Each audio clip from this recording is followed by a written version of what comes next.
Hello guys, I am Jack.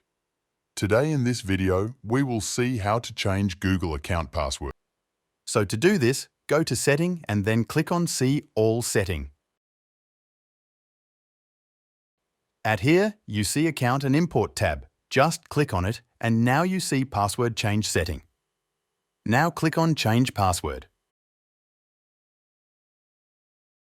You will landing on New Page in New tab. OK. Now enter your current password to verify that it's you. So I am going to enter current password and then click Next button at here. Now you have to enter your new password for your Gmail account. And then confirm the new password at here.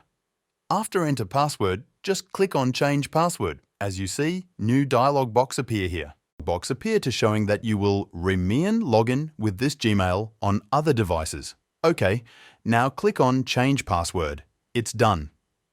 As you see how it's simple and easy to change Gmail account password.